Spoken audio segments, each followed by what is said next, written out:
Hello, welcome to another edition of Diaspora Weekly. My name is Jermaine Nkrumah, and I have a special guest here whom you will meet very soon.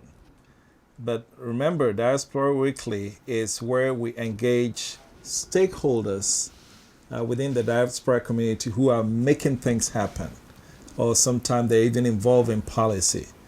My guest today is actually making something very profound happen, and I'll let you meet him in just a moment. Stay tuned. Hello, my name is Kofi Opon Ochre, and I bring you NASA on DNT, a program designed to expose corruption and indiscipline in our society and advocate for the punishment of these offenders whose activities impede national development. The National Road Safety Commission indicates that Ghana loses $230 million to road accidents, with over 1,600 deaths reported every year. In 2018, Shraj report indicated that Ghana loses 13.5 billion Ghana cedis to corruption. And United Nations Children's Fund UNICEF has also stated that Ghana loses $290 million to poor sanitation alone. This is not right. So make a date with me, and together let's name and shame the offenders of the law. NASA, see something, say something.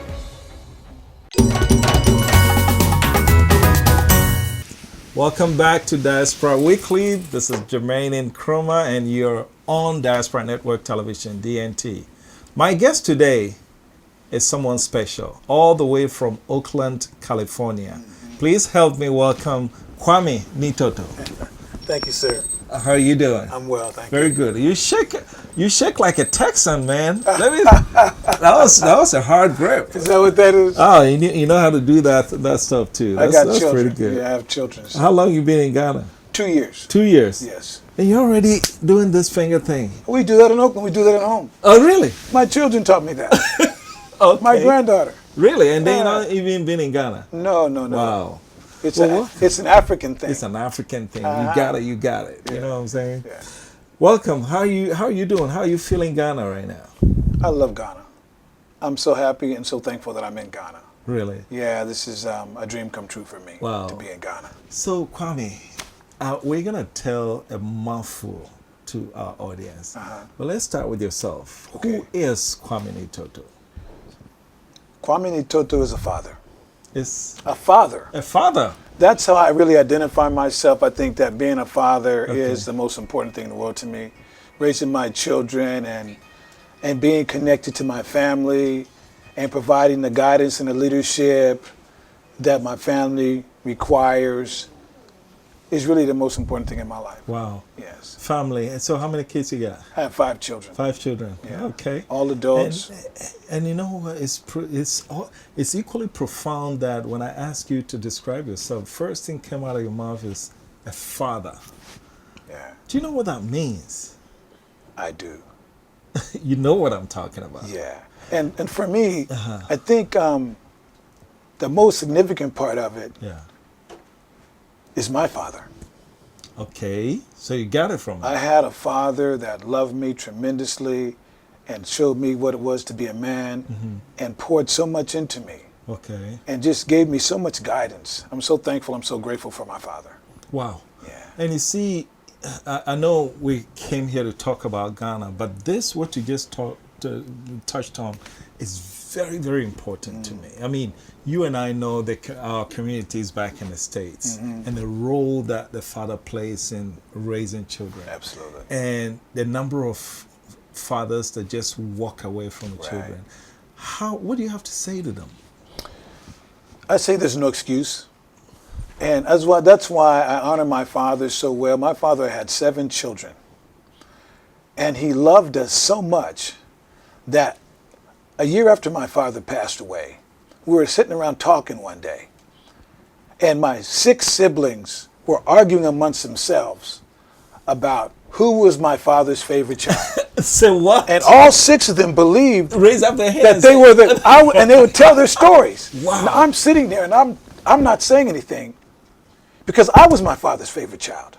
Well, and the By other 6, far. the other 6 would argue with that. And they all thought they were. And I thought I said, my God, That's what a great manner man. of man is this? Yes. That he Yes. could have 7 children. Yes. And after he's gone, all 7 of us I agree. believed that we were his favorite child. That is, what's your father's name? William Wesley Oliver Sr.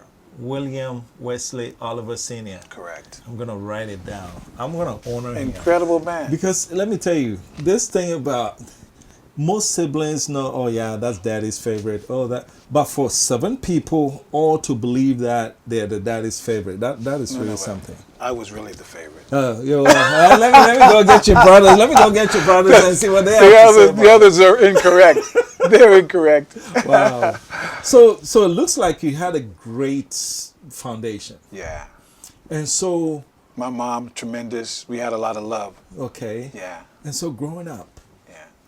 high school, High did it school. reflect the family values? Did it reflect in how you grew up? It did. I'm sure you run It into did. some of your schoolmates that didn't have what you had. Did you see anything? Absolutely. Unfortunately, it's a very, very, very clear picture that that fathers, active fathers, play a huge role and have a huge impact on the outcomes of children. And so, one of the things also was that my father and my mother both come from the deep South. Okay. And although we lived in California, we had a Southern household. Okay. Like the values in our home were from A southern household in Correct. Oakland, California. Correct. I'd like to see that. Oh my goodness, tremendous. And the language was just so colorful and so rich. I mean, people in the South talk. Yeah. And the values are so, it's more like Africa Yeah. than any place else in the country. Southern values Okay. is kind of like what you find in Ghana. Okay. The way people treat each other, So where are your expectations. brothers now? Or your siblings now? Everyone's in the Bay Area. Everybody's in Bay Oakland, Bay Area, Okay. yes. And so how did you find Africa and they didn't? Well, we're all Africans. Africa found me. African found you. I like that. When I was going to school in Berkeley High School, we had a really progressive community in Berkeley, California, Okay. and we had an African Studies department, Okay. and we had African Studies classes, and I took an African Studies class, and it was being taught by a brilliant man named Bwana Kaya. You know, your teachers that you remember are special. Right. 50 years ago. And this man was so beautiful. He taught us about African culture and history. And about a month into the class, he took us through a traditional naming ceremony. Wow. He said in Africa, children aren't named the day they're born, Right. like they are in the States. Wow. That families wait a while to develop some type of understanding of the culture of that child, the personality, you know, and they name that child something reflective of who that child is. Right. So after about a month, he named us all, and he named me Kwame. That's where you got your Kwame from. Correct. So you've been Kwame for a long time before you even got to Ghana. 50 years. Wow. Right. Okay, so you were born on a Saturday. Correct. And he researched my birthday, Okay. discovered I was born on a Saturday, and then he taught me about a great man named Kwame Nkrumah that I'd never heard of. And told me, and he brought me one of his books and said, read this book. And he told me that I was smart and I was articulated and I was a leader and I had political inclinations and I was much like this great man. And I was so proud. Wow. That man poured so much love into me. He just made me feel so proud. And so this name, Kwame, Yeah. it became so important to me. Yeah. And it You fit. you know what I find about you that's interesting that you've kind of grown with? Most young people, and we're all guilty of that. If I had a mentor, he had a saying. He said, young men think old men are fools, but old men know that young men are fools. And so, and the reason why I bring this is young men, we automatically think, oh, that old, well, what does he know? I'm God's gift to. But you seem to value first your father and then your teacher. You value elderliness. Is that, where did that come from? Came from my father. Really? Correct. Okay. I wanted to be just like him. Okay. And he valued the elders. My grandparents lived in our home. Okay. And so we had elders in our Okay, home. And so okay. my grandparents were like the queens of the home. There you go. And we valued them. Right. And so the values, like I said, a Southern household, the values for the elders were there. Okay. And also, being in the Bay Area, you know, it's a very radical place, and we were revolutionaries, and we were trying to reconnect with our African culture at that Okay. time. There was a big big push on just recognizing ourselves as African people. I always known I was African. I didn't need the United States government to tell me I wasn't an American. Okay. And I just like I don't need the Ghanaian government to tell me I'm African. I know I'm African, even though I was not born in Africa. Right. I'm just as much African as any other African, and I've always known that about Absolutely. myself. And so I wanted to know who I was as an African man. I always had that yearning to come here Very to Africa. good. And so, when did you discover? Well, now I know that your teacher influenced you about knowing about Ghana. Correct. So going through college, you always had this thing about, I'm an African, but I'll be going to Ghana. Did any thought of any other country ever cross your mind? Honestly, I didn't even know of Ghana. Okay. I didn't know I was going to come to Ghana. Okay. I knew I was going to come to Africa. Okay. I just knew Africa. So when he gave you the name Kwame, he didn't connect that dot to Ghana? He did. Okay. But I didn't connect to Ghana. Okay. I just knew that I wanted to come to Africa. I respected my name, Kwame. I love the name. I love being Kwame. Okay. I love that. And so it was part of my calling. But when I came to Ghana, it was really a different experience. I didn't know where I was coming. I knew I wanted to come to Africa, and a friend of mine had come to Ghana, and I had a friend that was already here. Okay. And I came because I knew someone, and I think that's very significant. I knew someone. So did you formally change your name? I did. Oh, really? My passport says Kwame Nitoto. Nitoto. Correct. Wow. When did you do that? In 1971. Say what? So you've been Kwame Nitoto officially since 1971? Semi-officially. I don't know the exact date. Well, I mean, it's been a long time. But that's still pretty. Oh yeah, I long changed time my ago. driver's license. I started making that change right away. Wow. I never felt American. I never wanted to be American. Wow. So going through college, this thing stayed with you? Correct. Okay. And then finally, you come to Ghana. What was it like when you first set foot here? When I got off the plane and I realized I made it, there was a feeling, and my stomach was so excited. You know, I had to use the bathroom. And that was the so first excited. time your foot was touching On the soil of this continent. Wow. And I was just rejoicing. And this was 2 years ago. Correct. Now, some folks would say that since the 70s when you started identifying, you would have been here longer, but was it the year of return that finally pushed you over? No, I actually came in 2017, which was 2 years before the year. The year return is 2019. Okay, got it, okay. When I came, I had a bad medical experience. Oh. And I almost died. Ooh. And I was laying on my deathbed in California, in Oakland, California, and I was thinking, I'm not going to make it. This is it. This is it for me. And then I started thinking about all the things in my life that I promised myself that I would do that I had never done. And one was come to Africa. I remember thinking, I was conscious. I'm thinking, I can't die now. Yeah. I can't die now. Yeah, I just can't. God, if you take me now, you've shortchanged my life. And then miraculously, because I wasn't breathing, I'd stopped breathing. Yeah. And I was conscious that I had stopped breathing. And somehow I caught a breath. I breathed. I breathed. God wanted you to come here. Absolutely. I was in the hospital. A friend of mine had just come from Ghana. And he came to visit me in the hospital. And he told me all about Ghana. He was just so happy about Ghana, all this exciting stuff and this beautiful place called Ghana. And then he said, I'm going back in 6 months. And I said, I'm going with you. You got it. And 6 months later, on your deathbed, I was laying in the hospital. I was still in the hospital. I said, I'm coming back with you. Wow. 6 months later, I was in Ghana, and I'm never leaving. Wow. I love Ghana. And you touched the floor. This is where I'm supposed to be. Wow. I mean, my name is Kwame. And since I've you've been wearing this ring for 30 years. Look at that. I had no idea I was moving to Ghana. Wow. This is my family crest. I bought this ring as a young man. And all my children have one of these. Wow. That you by now you understand what that means. Absolutely. Wow. Okay, so you came to Ghana and now you're doing some wonderful things. Yeah. We're gonna go on a short break. When we come back, we'll dive into what you're doing is just simply amazing. I'm not gonna give a clue. We'll just wait till we come back. Okay. Stay tuned.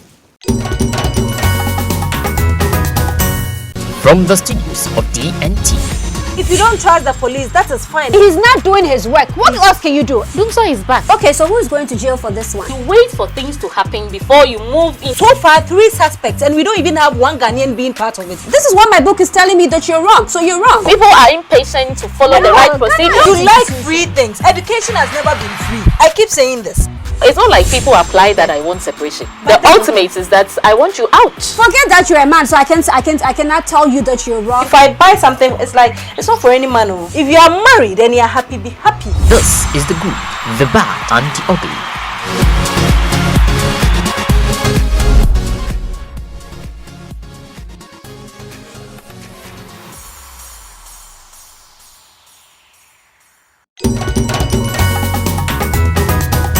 Welcome back to Diaspora Weekly. My name is Jermaine Nkrumah, and you're here. You heard him, Kwame Nitoto.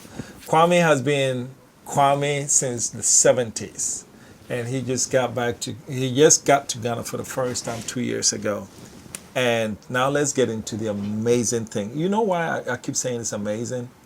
Because when the year of return was announced, I don't know, I'm not in the president's head, but it was, okay, 400 years, come back and everything.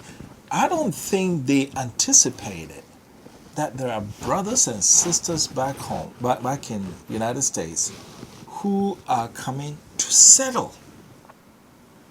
And so when I found that out a couple of months or so ago, I'm like, oh my God, does the government have anything like that in mind? And what are they doing with land issues, blah, blah. And boom, I get an email from you, and you're already doing it. Tell us about the land, free land for the African diaspora, right? Correct. Free land. It is an amazing thing, and I'm honored just to be a part of it. And the way it began was the president announced the year of return, which I think is a brilliant thing for him to do, and I'm so thankful for the president of Ghana to establish this initiative and push this agenda, and even say from his own mouth, year of return, and to invite Africans from the diaspora to come home. I don't know if that's ever been done before. I don't think, no. For an African president to just say, listen, come home, to Africans from the diaspora, come home. What a beautiful thing to do, to come home. That's powerful. And it is powerful. And so when I watched it from I was in Ghana already at the time, and I'm watching it from the inside of Ghana, and I see him go to the U.S. and make this announcement, and I'm thinking, wow, this is beautiful. Because I really believe that if all Africans came home to Africa, we would change the world for the better. Yes, absolutely. We would restore Africa to the greatness that it really, really is. Not that it should be, that it currently is right now, but it's not known. Because those of us who've never been here before don't really know the greatness of this land, of this country, because of they this know continent. it from what the Western media tell them. Correct. Which is incorrect propaganda. Exactly. And I've always, I have a lot of brothers, sister friends back in the States, and there's not one who came to Africa and returned not changed. Correct. I mean, they say it's like a pilgrimage. You know how the really, Muslims really go to Mecca and they come back differently? Correct. Is that how it is? It's exactly how it is. There's something about putting your feet on this soil as an African person. Wow. That's important. Wow. And when I got here in 2017, and we'll come back to the land, I know we're going to talk about that. I did the tour thing and went to the dungeons. They're not castles. They're dungeons. Our ancestors were tortured there. Right. Our ancestors didn't live in a castle there. So we don't call them castles in the diaspora community. We call them what they are. They're dungeons for us. And I went there, and I felt the feelings there. And there was people having... Did you cry? I didn't cry. But there was people crying all around me. But what I experienced was something totally different. When I looked at the door of return, of no return, I could hear my spirit screaming to me, you returned. It kept saying, you returned. Yeah. And I'm looking at this little window, this door of no return, and it has no power over me anymore. Yes. And I'm feeling I conquered this demon. I came back. Okay. I came through here before and I was in chains, but now I'm back. You know, I was so liberated in that moment. the Year of Return song, there's a line in it at the end of the song. It says, you went enslaved and came back a hero. Correct. What does that mean to you? For me, the hero is fulfilling the dreams of my ancestors. That we believe that our ancestors, when they left here, they knew that one day we would come back. That they never gave up. That's why we lived. Our ancestors never gave up. Yeah. The spirit of our ancestors was so tenacious. They didn't die. And many of them died, but they didn't all die. Collectively. Many of us lived and lived with power, lived with strength, and lived with purpose. And the purpose was to return. The purpose was to survive this experience, overcome this experience, come back a better person. Now I can come back to Ghana. I can bring something to Ghana of value from that experience. And you are doing just that. This land thing, how does it work? If I'm watching you in California right now, I want to go too. And you know what? When I go, I want to live there. How do I do it? If you want to come back and you want to take advantage of this opportunity to get a parcel of land from the chief in a Cebu traditional area, you email me at kwamean@gmail.com, which is KWAMEAN@gmail.com, and I will send you all the information that you would take to take advantage of this wonderful, wonderful opportunity and this generosity of this wonderful chief. It's a very simple process. We do have a very pointed criteria. I won't go into the details of that right here, but I will be more than happy to send anyone information. Now, one criteria that I will point out today is that you must be African to take advantage of this opportunity, because this is a very sacred process and it's a healing for us. And we don't want to interrupt that healing with any distraction whatsoever. So for anyone out there, this is an African experience. You don't have to be a diasporian to take advantage of this opportunity, because we didn't come all the way to Africa to segregate ourselves and to separate ourselves from our Africanness. So we do need local Ghanaian people to be a part of the Pan-African village in Cebu. So anyone can take advantage of this. Any African can take advantage of this. The email is kwamean@gmail.com. I will personally accommodate every request. Wow. Thank you so much. And now I have the land. So I get with you and I get the land. What next? I have to build my own house. You have to build your own home, correct. Okay. Now, are you engaging? Because when I asked that you were coming in here, I spoke to a gentleman. He's actually, I don't know if I should mention him, but he's the head of a bank, a major bank that used to be in the home loans. And I wanted to make that connection because, you know, what they do is they develop communities. Is that something that this program might, because the reason why I ask I would love to meet him. Yeah, the reason why I ask is if I am James Blumenthal, correct, in Kansas City somewhere, and I want to come, I don't know if I want to be able to come and go through the rigors of getting the land, and it would help me if the house was built, and I come and put my money down and pick it up, pick up my keys.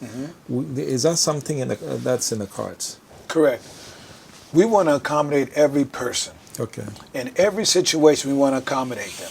And so any scenario that a person brings to the table that makes sense, we will accommodate. Personally right now, we have 6 builders, local builders, who have built in Ghana already, have a track record of doing wonderful work, and have agreed to come and build affordable housing.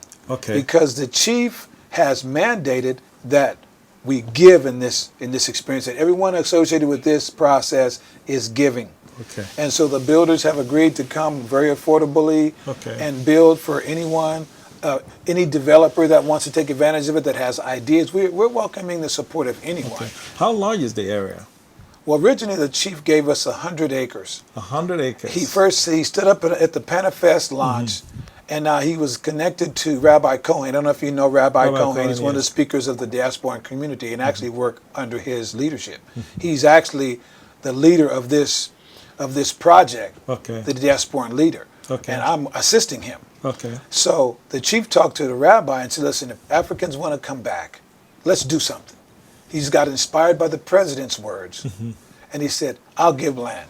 Wow. I'll give 100 acres of land to anyone who wants to come back. We'll split. And so he talked to the rabbi. What's the king's name? Excuse me? What's the king's name? The chief? The chief. The chief is Nana Okatechi, Dr. Efemi the Seventh. Okay. Doctor, Nana, I want to personally thank you. Correct. And I also want other chiefs in all 16 regions Correct. to emulate this gesture. Okay? There's a lot of land. 100 acres. Correct. 100 acres in central region. Correct. 100 in Greater Accra, 100 in Ashanti, 100 in Volta. Correct. That should be able to accommodate all brothers and sisters that want to come home. It should be. And then we'll This chief, first of all, I would say he's an amazing man. Okay. Very courageous. Because what he did was very courageous. Right. It wasn't popular At the time. initially. Yes. When he first decided this, there was some resistance. Okay. Because it was something different. It was something new. People were like, how's this going to work? Yeah. And people have tried it before and it hasn't always been successful, hasn't always gone well.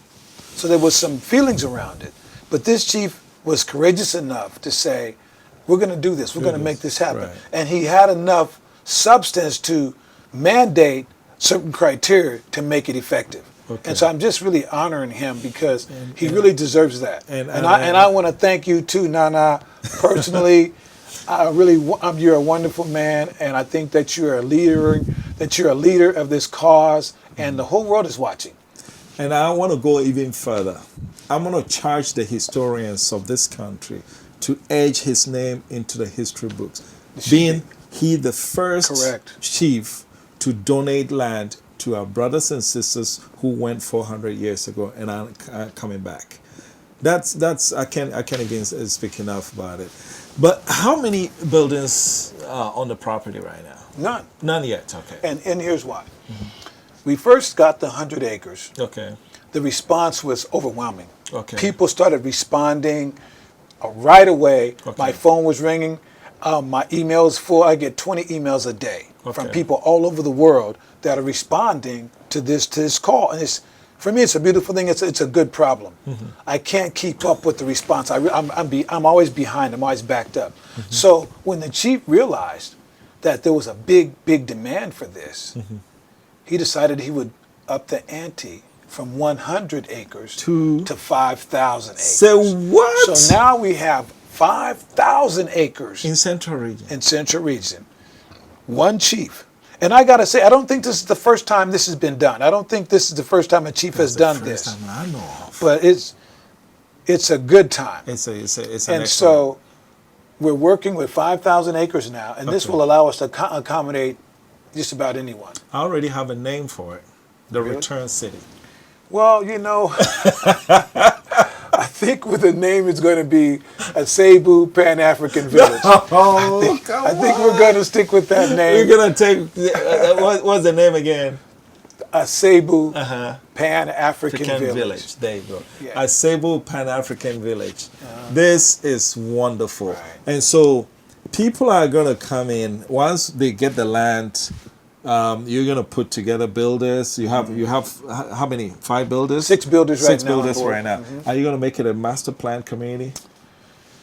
By master plan, you mean By specifically? streets already built, community center demarcated, and all Correct. those All areas. of that. Yeah, we're working on that right now, and that's why it's taking a little while. Okay. We really want to make sure we do this properly. Okay. We want to learn from the mistakes of the past. Okay. This is why one of the things we had to do, first of all, we have an MOU with the chief Okay. that the chief signed that broke down the criteria, Okay. and this is the vision of the chief. Okay. We want to preserve the integrity of what this chief's vision is, Okay. because I think it's important. Okay. And the Cebu traditional area is such a beautiful place.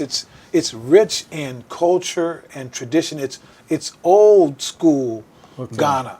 Okay. And the people there are beautiful, peaceful people that have really old school traditions and values. And we want to make sure, we want to ensure that every person that we bring to the Pan-African village respects the people and the culture of the village.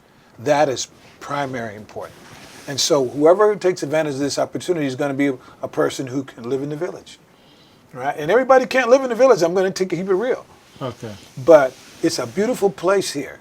And so then we got this certification of incorporation. And we got these documents. Okay. Because this was what we need to do to do this thing properly. Right. This says that we're a corporation, and this is the final document I'll show.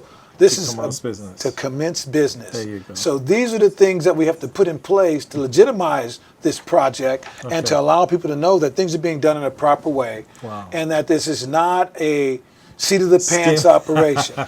Okay, we don't do that. Kwame, welcome. I really, really appreciate you. Do that thing for me. Yeah, you're doing great things. You've been watching Diaspora Weekly with Kwame Nitoto. With the Pan-African Village, Asebu Pan-African Village. Correct. And if you're watching us from the diaspora, come on down. The president says come. Now we know that when you come, you can actually get land and build upon it. Absolutely. It used to be a myth, but now it's real. Thanks to leaders like Kwame Nitoto. No. Nana Okatechi. Nana Okatechi. Afemi the seventh. Thanks to Nana. It speaks a lot about you two for not taking the credit. I will take the credit. I will not take the credit. I can't take the credit. It's not. The credit does not go to me. There you go.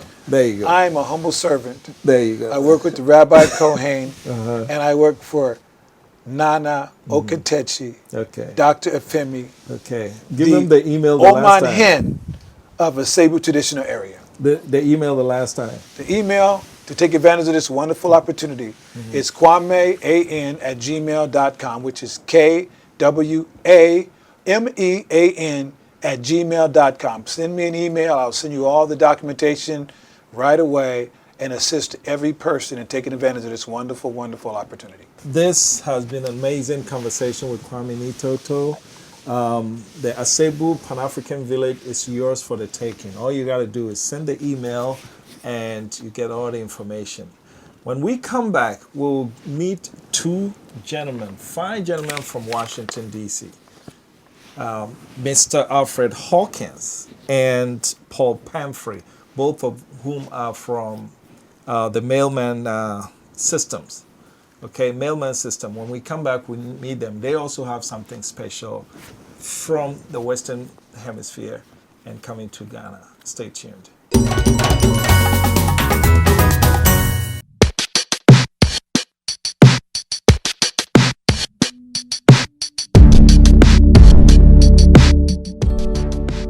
Hello, this is Nanansa, and you're watching Homeland, the Story of the Returnee, where we dive into the perspective of the diaspora in and out of Ghana. It's fun, engaging, and motivational. I think Ghana is a wonderful place. I love Ghana. I truly do. We need our diasporans for our country to develop to where it should be. Hey! Come on, turn around. Turn around, let me see. Make a date with me right here on DNT every Tuesday at 8 p.m. Homeland. Brain drain, brain gain.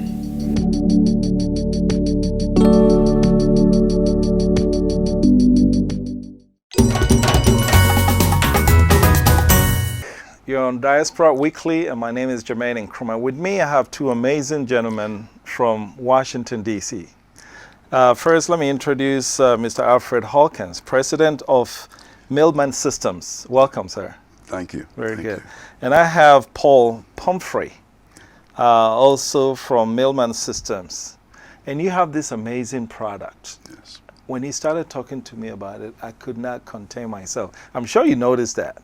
Yes. Tell us about it. What's this product called? Nutrient, right? Let's see. Let's show it. And Nutrient. New is like new tree NT. You got I'm it. sure you have a better explanation of what it's about than I am. Welcome, gentlemen. Thank you. All right. So what are you bringing us from Washington, D.C.? Well, first we're bringing love.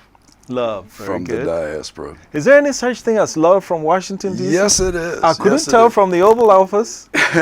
Well, thank God we're not an Oval Office. Okay. I have a square office. There you go. There you go. All right. Okay.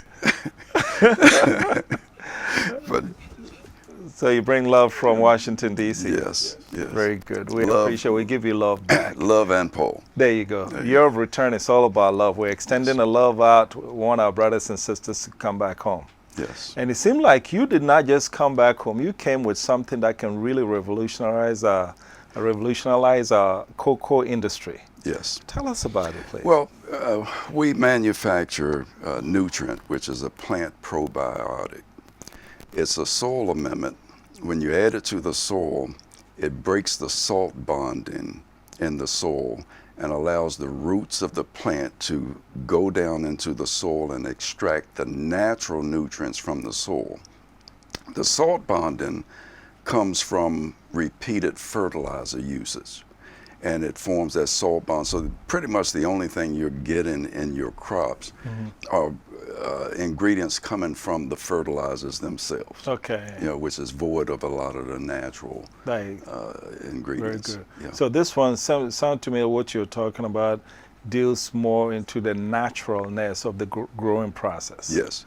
Okay. And it helps build the plant's immune system so that the plant can fend off pathogens that come at it naturally. Okay. It's sort of like a person who goes to the gym every day, eats organically, he's healthy, versus a person who never goes to the gym and eats junk food. Okay, we don't want to. There you go. Yeah, and you have a picture that you wanted to show. Yes. At some of what it can do. Yes. Something. You say you sprayed it. In this particular case, you say you sprayed it. Yes. Yeah. Normally we put it into the soil, but here's a picture of an orange tree that the entire tree was black. It had a fungus on it and it was black. We sprayed the tree and took this picture 48 hours later. 48 hours? 48 hours. That's just 2 days. And yes, and the part that we sprayed turned green. Not only had it turned green, it was sprouting new shoots out of the branches. New growth. Wow. So within 30 days, the entire tree turned green. Okay. And the question was posed to a leading agronomist in D.C. as to why that happened. Was it because our product got absorbed and the branches went down through the root and back up this side?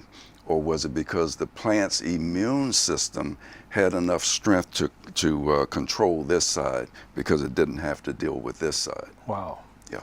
Very good, very good. Mr. Pumphrey, the President, His Excellency Nana Akufo-Addo, has made it one of his presidential priorities to ensure that the cocoa beans that we send out, we're no longer going to do that. We're going to process it. And I think you have some numbers on that for us. Yes.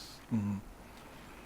Cocoa has to go through a number of different steps. Okay. And each step creates more value to the cocoa. Mm-hmm. For example, 22 tons of raw cocoa is sold on the world market at about $47,800. Now, that's how about 90% of all cocoa in West Africa is sold. Right. But whoever buys that cocoa then processes it into what's called raw chocolate. That's not even candy yet. That's just raw chocolate. Right. That value for that same 22 tons goes up to $230,000. Wow. Yeah. So had you been processing it into raw chocolate and then sold it, that's 5 times. You would have increased the value of your cocoa by 5 times. Right. So if your cocoa is producing, say, $1.5–2 billion a year in revenue, it can easily be $6 billion. billion. You're looking at about $5 billion a year in cocoa in value. Right. Which means what? It means that now Ghana has the resources to address the issue of education in the countryside, and roads and stuff, of water purification in the countryside, of health care in the countryside, and other types of things, which kind of stops the shifting of the population from the countryside to the city. But and that's not, the good thing about that's not even the last step. What's the next step? Then the next step is when it's turned into candy. Now that same 22 tons value goes up to $394,000. Wow. Yes. From $47,800 to $394,000. Okay. Again, putting a more added value. Yes. But if it's made into confectionery chocolate, which is a very expensive chocolate that's sold around the world, that same 22 tons value goes up to $3 million. Look at that. Yeah. But we're happy to send the beans out. So you're actually helping to make somebody else rich off of your cocoa. Right. They can't get rich without your cocoa. Right. And so now, how does Nutrient help solve this problem? Nutrient helps solve the problem, first of all, by making the plant stronger so it can fend off diseases for itself. Okay. You've had 700,000 hectares of diseased cocoa here. You don't need to tear it down. You don't need to burn it up. You need to treat it with Nutrient. It will help control that virus that's in the soil, and it will also raise the Brix value in that plant, or the sugar level in the plant, to make a sweeter, tastier, and more nutritious product. Okay, so how do we know that we're not adding additional chemicals to it like any other fertilizer would do? Yes, we give you all the ingredients that are in Nutrient. They're all natural. They're all proven and known by scientists not to harm the earth, water, or the plant itself. We leave no synthetic chemical in the soil or the plant. Okay. And so there's a gentleman who's been using this. Yes. Okay. Would you tell us about it? The Panamanian, from Panama, he said. Okay. Yes. He's actually located in Maryland. Okay. And outside of Washington, D.C. Okay. And he has a farm in the Dominican Republic where he grows his own cocoa. Right. He harvests it. He makes the chocolate bricks, or the raw product. And he also makes candy bars along with the confections. His confections have been rated in England in a contest, worldwide contest, #2 it came in. Wow. And the National Geographic did a study on the top 10 chocolates in the world. He was the only one to rank from the United States. Wow. And he came in #6 in the world. Wow. And so, Mr. Pumphrey, yes, this gentleman is using this Nutrient to grow his cocoa in the Dominican Republic. Yes. When he finishes, where does he process the cocoa? He processes the cocoa in Maryland. In Maryland, okay. Yes, and he knows every step. He has had himself trained to know every step, from taking it not only from cocoa to raw chocolate, but from raw chocolate to chocolate candy, and not only from chocolate candy, but also all the way up to confectionery candy. Okay, very good. And so he's in a position to share that knowledge. Okay, and he's with the people. He's willing to bring it to Ghana. Yes, he's willing to bring it to Ghana. Yes. Okay, so not only are we bringing the technology that will take us to help us to take advantage of the numbers that you went through, selling the cocoa and taking it step by step. Now we're going to add Nutrient to make sure that even the cocoa beans that we produce are of a higher quality than we're currently selling. Yes. Okay.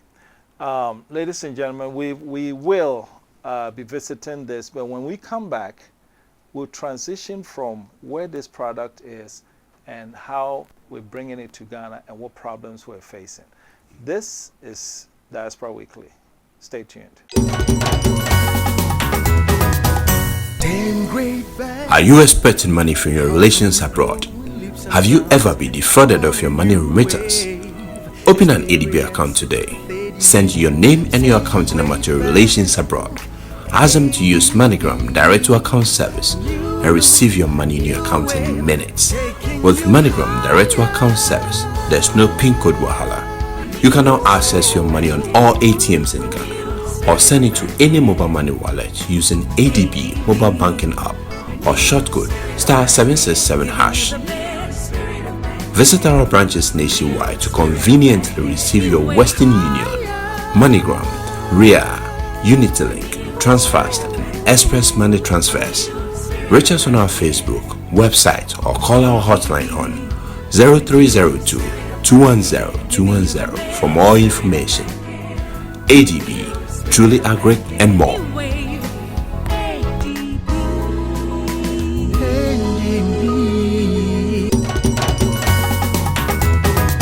Welcome back to Diaspora Weekly. My name is Jermaine Nkrumah. I'm joined here today by Mr. Paul Pumphrey and Mr. Alfred Hawkins. Very good. Both gentlemen are visiting from Washington, D.C. in the United States from Millman Systems. They have this amazing product called Nutrient, and we've been talking about what it can do to the cocoa tree itself, how it can improve it. We know in Ghana we have a lot of diseased cocoa. You say about 700 hectares 700,000 hectares. And majority of the time we say, well, let's cut it down, grow it again, or burn it, whatever. This product can restore these trees. Yes. And not only that, we're connected, your company is connected to a Panamanian guy who now grows his own cocoa, a high quality version of it, and takes it through the raw chocolate, the candy, the confectionate, and he's a moving example of what to do with the cocoa beans. Yes. Good. So now you came on your own to Ghana. You want to bring this here. Yes. How has it been so far? Let's start with Mr. Pumphrey. Well, we came here a few days ago, and one of our purposes for coming here is to help the people of Ghana understand what we're offering to Ghana's cocoa industry, and not just Ghana's cocoa industry, but its whole organic agriculture industry as well. It's a whole agriculture industry. Because one of the things a lot of people are not aware of is that there is a real problem, for example, with honeybees. Okay. Because of high amounts of fertilizer put into the soil, along with the pesticides used on the plants, many of the honeybees around the world are disappearing. Their population is getting less and less. And for most plants, if the honeybee is not available to pollinate the blossoms on those plants, they can't produce a crop. And so a lot of places have become very concerned, and I'll let Mr. Hawkins go into detail about what has happened to the honeybee inside of China alone. That's very interesting, because for me, a bee is a menace. Yes. He's going to sting me, but you want to preserve him. Yes. Why? Because in fact, without the honeybee, you're not going to have the fruits. Okay. You're not going to have the cocoa. Okay. You're not going to have a lot of your crops, because those crops are designed to only produce their product by pollination. Okay. And unless you have the honeybee doing it, you're going to have to do it yourself. Very good.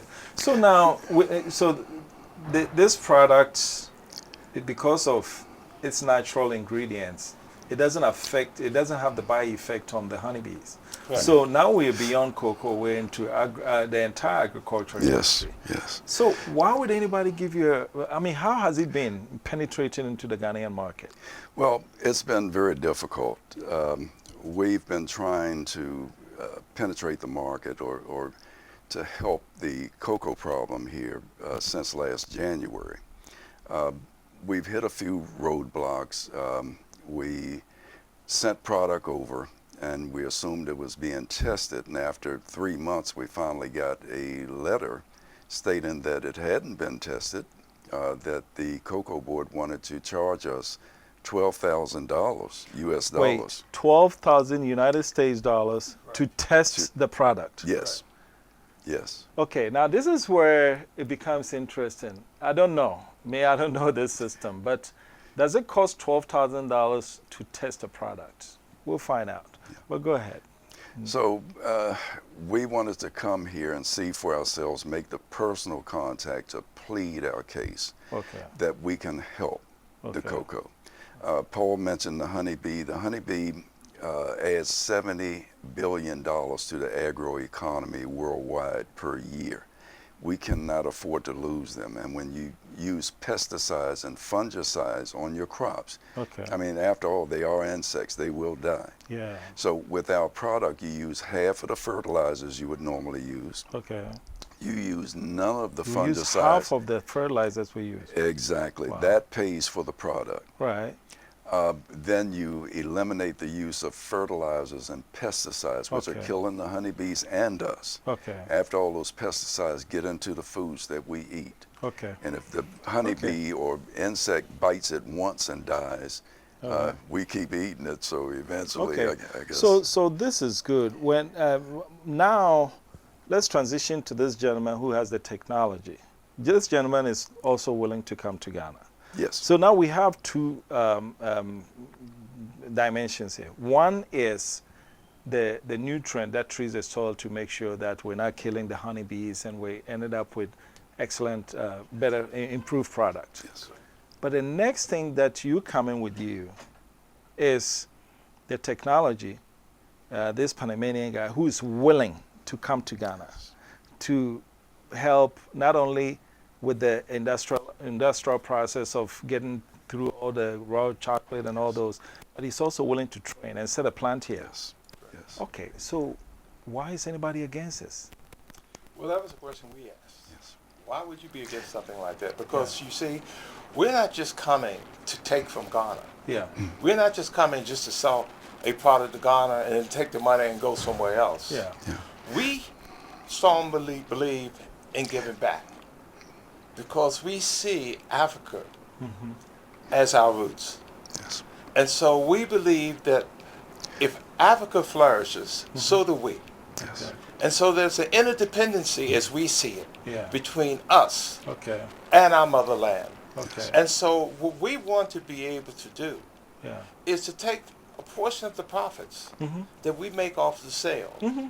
and invest it back into Africa so that Africa itself will flourish from its cocoa production and other agricultural production. So what I'm getting is, for you, this is more than just a business investment. That's correct. This is personal. Yes. Correct. And in some ways, we Ghanaians who went abroad and came back, we share similar experience.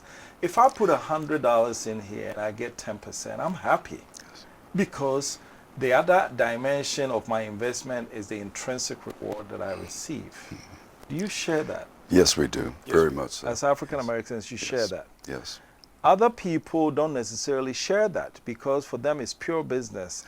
I have $100. If I go to Togo, I get $60 back. If I go to Ghana, I get 40. I'm going to Togo, or I'm going to wherever. It's purely business. Yes. You don't necessarily look at it like that. No. And why is that? Well, as a human being, first of all, it's very difficult for me to take profit from anywhere and then look back and see children that are not getting educated, don't have the schools to get educated. And they reflect on you. Yes, in some yes, way. yes.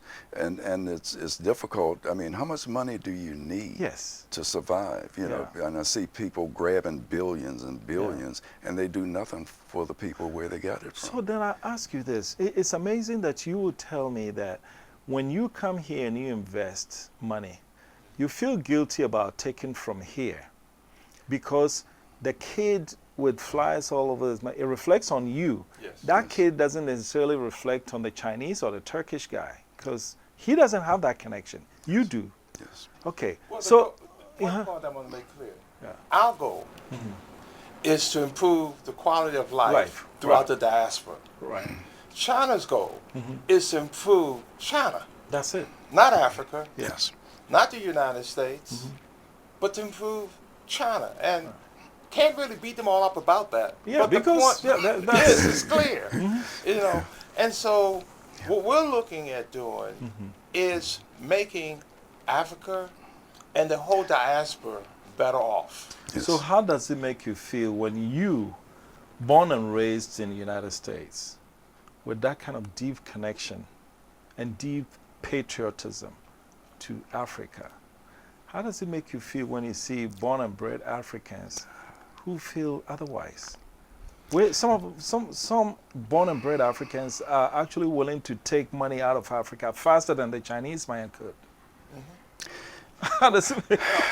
It's frustrating, and It is. it actually makes us feel that sometimes they're lost souls. Okay. In other words, there are people who don't even understand why they're on this earth. Okay. And why it's so important that, in fact, that if we improve Africa and raise the standard of Africa, then it's like the ladder. You can't lift up the ladder if the bottom round stays down on the floor. Yeah. The only way you can lift the ladder up is if the whole ladder moves up on the floor. And so we see it very much connected, that if we're going to improve the quality of life, if we're going to help, especially in the countryside, where the cocoa is coming from, if we can help improve the quality of lives in the countryside of Africa, then in fact, then people are able to participate in society and be a major contributor. We have a few minutes left, and I want to touch on something. I know the business, we'll transition back to the business end because that's important. Yes. But I want to point something out. You were born and raised in the United States, and you've seen evidence where no matter how wealthy you are, as long as you're black, sometimes you face some discrimination. Yes. A key example, Oprah Winfrey. Did you hear the story about when she went to shop at a boutique in Paris, at Paris, right? Yes, okay. Paris.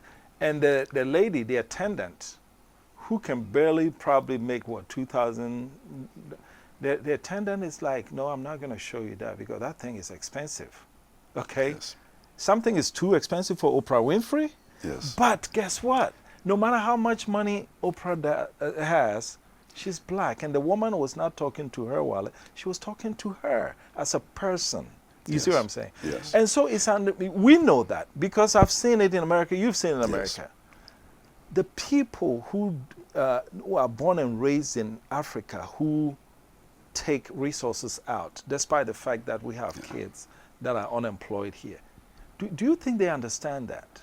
Do they haven't seen what you and I have seen. So to them, they go to Dubai, they go to America, hey, I'm rich, I can get whatever I want, until probably they see reality hit them in the face. Yes. Well, that's the problem. I think that many people have been conditioned to think the way enemies of Africa wants them to think. Yeah. Because they're not interested. I mean, let's think of colonial Africa. The colonial powers came to Africa not to help Africa, but to enrich themselves. And that mentality still exists today.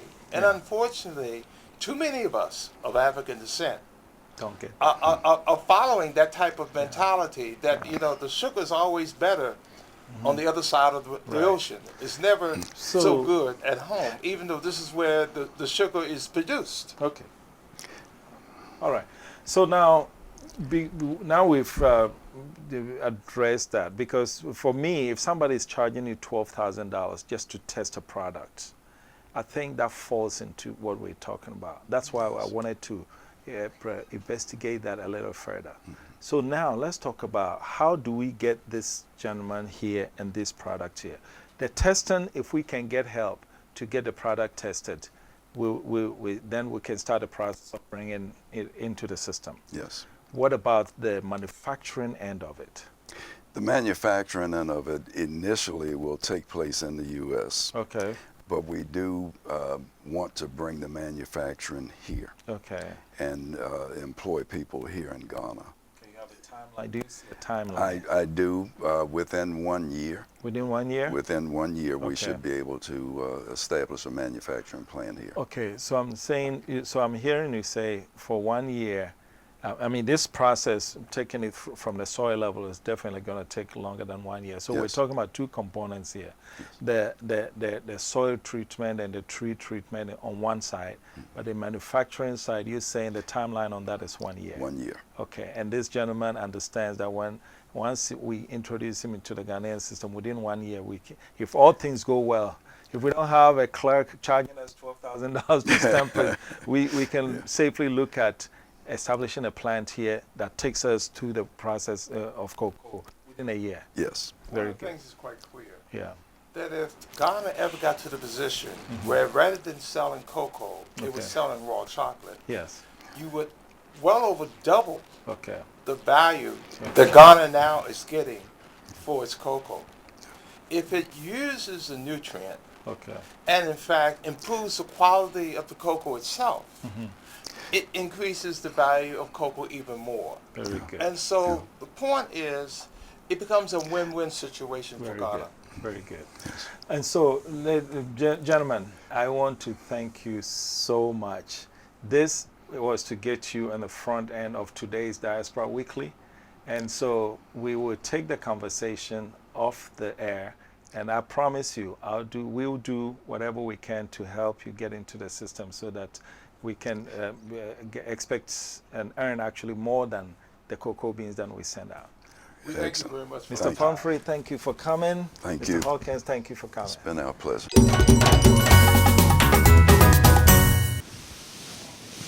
Wow, this has been great. I've had 3 of my brothers come through here. They brought the goodies from America. So if you've been watching, take advantage of it. One, Kwame Nitoto is going to get you settled in here at the Asebu Pan-African Village. And then my 2 brothers are going to get you into farming. They spray cocoa. They have this amazing chemical that they bring in to get past to help with agriculture. So this has been one of my favorite shows, especially welcoming some of my brothers from the western part of the Atlantic. So I want to take a moment to thank you for watching Diaspora Weekly.